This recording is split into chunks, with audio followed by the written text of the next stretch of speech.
Perpaduan jitu negara terbilang. Perpaduan nadi transformasi negara. Perpaduan kaum teras keharmonian negara. Bismillahirrahmanirrahim. Yang dihormati barisan hakim yang pastinya menjadi teraju kebenaran, barisan pendidik, ahli-ahli panel, seterusnya sidang dewan sekalian. Assalamualaikum warahmatullahi wabarakatuh. Salam diskusi dan salam Malaysia Madani. Alhamdulillah, bertemu kita sekali lagi dalam majlis ilmu ini bagi membincangkan satu isu yang begitu menarik untuk dikupas, iaitu perpaduan kepelbagaian kaum satu kelebihan. Kebelakangan ini, terdapat segelintir pihak yang cuba menjadi batu api, menyemarakkan api perkauman, melaga-lagakan masyarakat dengan pelbagai isu sensitif. Lebih menyedihkan lagi apabila sentimen perkauman dimainkan semasa bulan kemerdekaan. Perkara ini perlu dielakkan demi mengelakkan masyarakat berpecah belah, seterusnya menghancurkan sesebuah negara. Baiklah hadirin sekalian, kata orang, tak kenal maka tak cinta. Oleh itu, sebelum kita membincangkan isu ini dengan lebih dalam lagi, molek kiranya jika kita berkenalan dahulu dengan ahli panel kita pada hari ini. Saya, Ain Azrinaya, pengerusi anda pada hari ini ditemani oleh 3 orang ahli panel yang saya kira sudah cukup bersedia. Hadirin sekalian, di ujung sana seorang gadis yang sangat berbakat dan berkarisma. Saya perkenalkan saudari Crisenta. Apa kabar saudari? Kabar baik saudari. Saya difahamkan saudari ingin menjadi seorang pemberita yang disegani. Benar saudari? Benar saudari pengerusi. Di sebelah kanan saya seorang gadis kecil molek tetapi tegas orangnya. Saya perkenalkan saudari Natasha. Apa kabar saudari? Kabar baik saudari. Saudari pula bagaimana? Alhamdulillah, saya juga sihat-sihat saja. Di sebelah kiri saya seorang gadis yang berpegang teguh kepada prinsip genggam bara api biar sampai jadi arang. Saya perkenalkan saudari Evelyn. Apa kabar saudari? Sihat saudari pengerusi. Baiklah, hadirin hadirat, menurut Kamus Dewan Isi keempat, perpaduan bermaksud penggabungan, kecocokan atau perihal berpadu, bergabung menjadi satu. Manakala dalam kata lain pula, perpaduan ialah satu proses menyatu padukan anggota masyarakat dan negara seluruhnya melalui ideologi negara agar tiap-tiap anggota masyarakat dapat membentuk satu identiti dan satu nilai serta satu perasaan kebangsaan dalam kalangan mereka. Baiklah hadirin sekalian, apabila kita membicarakan tentang perpaduan, pasti akan terlintas di fikiran kita tentang peristiwa 13 Mei 1969. Apakah sebenarnya yang menyebabkan peristiwa tersebut berlaku? Saya serahkan soalan ini kepada saudari Crisenta. Silakan saudari. Terima kasih saudari pengerusi. Terlebih dahulu yang dihormati Kombinasi Intelektual Kehakiman, barisan pendidik, rakan-rakan panel dan seterusnya, hadirin sekalian. Hadirin sekalian, peristiwa 13 Mei 1969 merupakan satu titik hitam dalam sejarah negara Malaysia yang telah merenggut 196 nyawa. Sewaktu tempoh penjajahan, British telah membuat dasar pecah dan perintah di tanah Melayu dan menyebabkan masyarakat yang terdiri daripada pelbagai kaum berpecah. Melalui dasar ini, orang Melayu ditempatkan di kawasan luar bandar yang kebanyakannya menjadi nelayan dan petani, manakala kaum Cina pula menetap di kawasan bandar dan menguasai segala aktiviti ekonomi serta melibatkan diri dalam bidang perlombongan. Masyarakat India pula tinggal dan bekerja di ladang-ladang. Dasar pecah dan perintah oleh penjajah British telah menyebabkan jurang antara etnik di Malaysia sehingga tercetusnya peristiwa berdarah ini. Bagi menangani isu-isu perpaduan, kerajaan telah mengisytiharkan rukun negara pada 31 Ogos 1970. Kemudian, jurang ekonomi yang wujud antara etnik dirapatkan dengan memperkenalkan dasar ekonomi baru. Kerajaan juga berusaha untuk mewujudkan kesepaduan sosial melalui dasar pendidikan kebangsaan, dasar sosial negara, dasar kebudayaan kebangsaan, dasar keselamatan negara, dasar komuniti negara dan dasar perpaduan negara. Namun, sekalipun banyak langkah telah dibuat, perpaduan tidak akan tercapai sekiranya masih ada pihak yang menjadi batu api menyemarakkan isu-isu perkauman. Kembali kepada saudari pengerusi. Terima kasih saudari Crisenta. Ya hadirin hadirat, sejarah bukan saja untuk dijadikan tatapan maupun dihafal, tetapi perlu diambil iktibar agar perkara ini tidak berulang dan kita tidak membuat kesilapan yang sama. Profesor Dr. Teo Keok Siong juga pernah berkata bahawa peristiwa 13 Mei 1969 memberi peringatan tentang kebenaran peribahasa "Kalah jadi abu, menang jadi arang" kerana peristiwa ini merugikan semua kaum selain menjejaskan imej negara di persada antarabangsa. Baiklah, berbalik kepada tajuk kita pada hari ini, Saudari Natasha, apakah benar kepelbagaian kaum itu satu kelebihan? Silakan saudari. Terima kasih saudari pengerusi. Assalamualaikum dan salam sejahtera saya ucapkan kepada barisan hakim, barisan pendidik, rakan-rakan panel dan seterusnya hadirin sekalian. Negara kita, Malaysia, terdiri daripada masyarakat yang berbilang kaum, agama dan keturunan. Kumpulan terbesar rakyat Malaysia terdiri daripada Melayu, Cina dan India. Negeri Sabah mempunyai etnik yang mempunyai pelbagai dialek dan budaya terbesar, iaitu sebanyak 32 etnik komuniti, dan etnik majoriti adalah etnik Kadazan Dusun.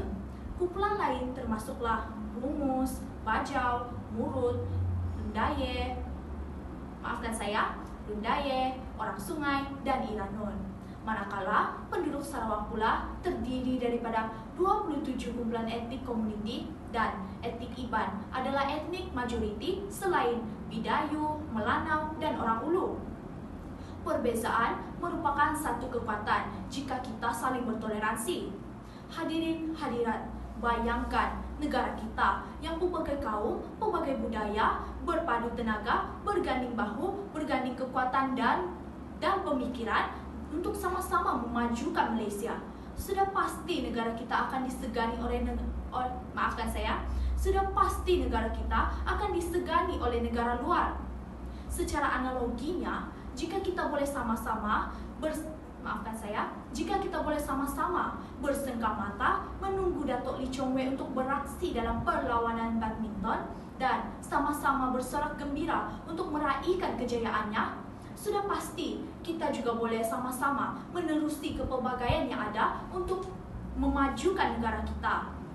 Oleh itu, sebagai rakyat Malaysia, kita harus meraihkan kepelbagaian, mencari titik persamaan dan merapatkan jurang perbezaan. Kembali kepada saudari pengerusi. Terima kasih saudari Natasha atas penjelasan yang panjang lebar sebentar tadi. Hidup dalam kepelbagaian dan kemakmuran adalah salah satu nikmat Tuhan yang perlu kita syukuri.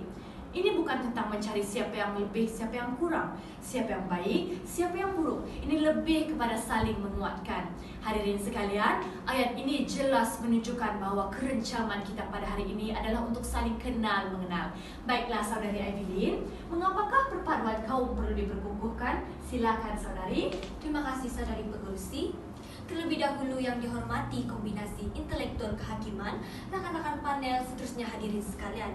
Perpaduan perlu diperkukuh untuk menjamin keselamatan negara.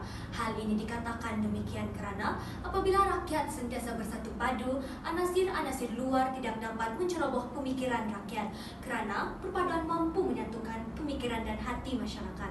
Jika rakyat tidak bersatu hati, maka akan wujud pengaruh negatif yang membolehkan negara kita dijajah semula. Selain itu, perpaduan juga perlu diperkukuh demi meningkatkan ekonomi sesebuah negara. Dengan wujudnya masyarakat yang aman dan harmoni, mampu menarik pelabur asing untuk melabur di negara kita.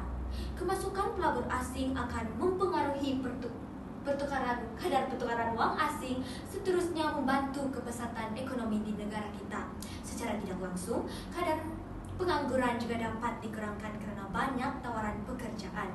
Di samping itu, perpaduan kaum dalam masyarakat juga dapat menarik kedatangan pelancong ke Malaysia. Sudah terang lagi bersulu, salah satu sumber ekonomi negara ialah sektor pelancongan yang dapat menjana ekonomi negara.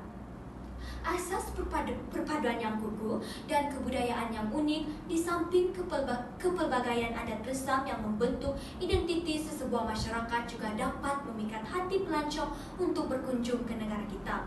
Oleh itu, dapatlah saya simpulkan di sini bahawa kepelbagaian kaum memberikan kelebihan kepada negara kita. Kembali kepada saudari pengerusi. Terima kasih saudari Aileen. Dalam usaha mengekalkan perpaduan kaum di negara kita, kita menghadapi pelbagai cabaran dalam merapatkan jurang antara kaum. Persoalan saya seterusnya, apakah cabaran yang dihadapi oleh kita semasa merapatkan perkauman di negara kita? Saya buka soalan ini kepada mana-mana ahli panel. Saudari pengurusi, Ya, Saudari Natasha dan Saudari Crisenta. saudari pengurusi, izinkan saya untuk menjawab soalan tersebut terlebih dahulu ya. Ya, Saudari, silakan. Boleh saudari Sudah Crisenta? tentu Saudari Natasha, silakan. Saudari pengurusi, rakan-rakan panel dan hadirin hadirat, antara cabaran baharu yang menjadi ancaman kepada perpaduan kaum ialah pengaruh media sosial. Ada segelintir pihak yang tidak bertanggung jawab menggunakan media sosial untuk menyebarkan cerita tidak benar yang boleh menjejaskan keharmonian negara. Fitnah yang tersebar luas dalam media sosial mampu mencetuskan pergaduhan dan, maafkan saya, kerana kandungan yang dimuatnai berbentuk provokasi, berbau perkauman dan menghina agama atau kaum.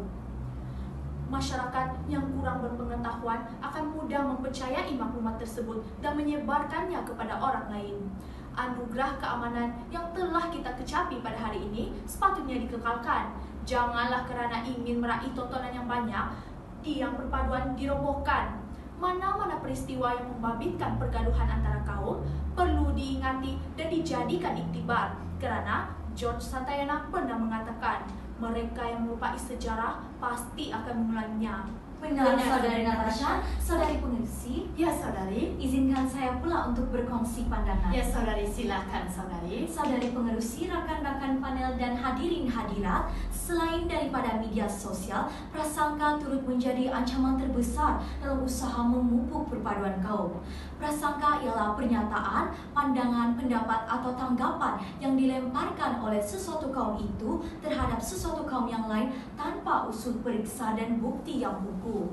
Prasangka dapat membangkitkan suasana tidak harmoni dalam kalangan masyarakat kerana prasangka boleh mencetuskan konflik dan menjurus kepada timbulnya perasaan tidak puas hati terhadap sesuatu kaum yang lain. Persoalannya, dari manakah datangnya prasangka ini? Ya, hadirin hadirat, menurut kajian Ahmad 2006, prasangka diwarisi oleh generasi terdahulu yang tidak dikawal lalu disampaikan kepada generasi seterusnya sehingga menyebabkan wujudnya perasaan tidak puas hati, benci dan saling tidak mempercayai antara satu kaum dengan kaum yang lain. Oleh itu, kita sebagai generasi baharu haruslah berganding bahu menghapus sikap prasangka dan prejudis demi keharmonian negara. Kembali kepada saudari pengerusi. Terima kasih, Saudari Crisenta. Hadirin hadirat, ternyata prasangka dan prejudis merupakan salah satu cabaran yang paling sukar ditangani kerana ianya sudah wujud sejak sekian lama. Baiklah, soalan saya seterusnya, apakah langkah-langkah yang boleh diambil bagi mengelakkan apakah langkah-langkah yang boleh diambil bagi mengekalkan perpaduan kaum di negara kita? Saudari pengerusi, Ya, Saudari Evelyn. izinkan saya pula untuk berkongsi pandangan. Boleh, Saudari, silakan. Terima kasih saudari pengerusi. Pada pandangan saya, salah satu kunci utama dalam memupuk perpaduan adalah saling menghormati. Jika tidak ada sikap ini dalam diri setiap warga negara Malaysia, nescaya setiap langkah yang diambil tidak akan berhasil. Buatlah sebanyak manapun langkah, jika tidak ada sikap ini, semua usaha yang dilakukan bakal mencurah air ke daun keladi. Oleh hal yang demikian, sikap saling menghormati perlu disemai dalam diri anak-anak sejak kecil lagi.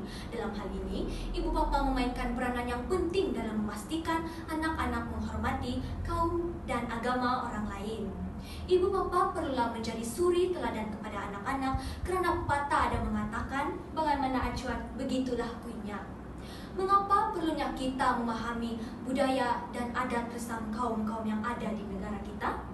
Ya, hadirin hadirat, jawapannya sudah pasti untuk mewujudkan sikap toleransi serta tolak ansur sesama kaum. Kita tidak seharusnya hanya perlu tahu sahaja, tetapi perlulah memahami budaya sesuatu kaum.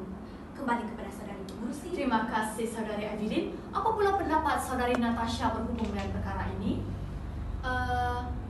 Nampaknya Saudari sangat bersemangat pada hari ini, ya? Ya, saudari, izinkan saya untuk menyambung ujar saya ya. Boleh, Saudari, silakan. Terima kasih saudari pengurusi atas kesempatan yang diberikan. Hadirin hadirat, saya yakin dan percaya bahawa sekolah merupakan tempat paling sesuai untuk memupuk perpaduan antara kaum. Hal ini demikian kerana di sekolah terdapat pelbagai pelajar yang berbilang kaum. Di sekolah jugalah tempat bermulanya perkenalan antara kanak-kanak dan remaja dengan rakan-rakan pelbagai kaum. Murid-murid akan mula mengenali dan mengetahui adat resam, agama dan budaya kaum lain melalui rakan-rakan mereka. Selain itu, aktiviti kokurikulum seperti hari sukan atau aktiviti perkemahan bukan sahaja dapat memupuk semangat kerjasama, malah dapat memupuk amalan bersatu padu, saling hormat menghormati dan bertoleransi antara pelbagai kaum. Tepat sekali Saudari Natasha. Saudari pengerusi, izinkan saya pula untuk menambah sedikit. Baiklah saudari, silakan saudari. Terima kasih Saudari pengerusi. Tidak keterlaluan jika saya katakan bahwa sekolah kita merupakan antara salah satu contoh terbaik yang boleh diangkat untuk dikongsikan bersama. Sekolah kita mempunyai pelbagai kaum, namun perkara tersebut tidak pernah menjadi halangan untuk kita saling berkomunikasi kerana semua murid fasih berbahasa Melayu dan berbahasa Cina. Saya kira saudari pengerusi dan juga rakan-rakan panel juga fasih berbahasa Cina, bukan? Ya saudari. Bukan itu sahaja, baru-baru ini sekolah kita turut mengadakan sambutan Hari Raya dan Hari Keamatan. Sambutan daripada para pelajar amat memberangsangkan. Jujur saya katakan, saya berasa sangat gembira kerana kita dapat hidup dan belajar dalam suasana yang aman dan harmoni.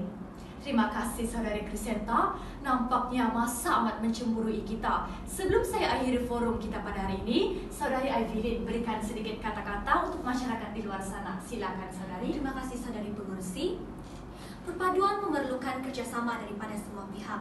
Jika semua pihak berganding bahu, ibarat tu bukit sama didaki, kelura sama dituruni, sudah pasti perkara ini mudah dikecapi.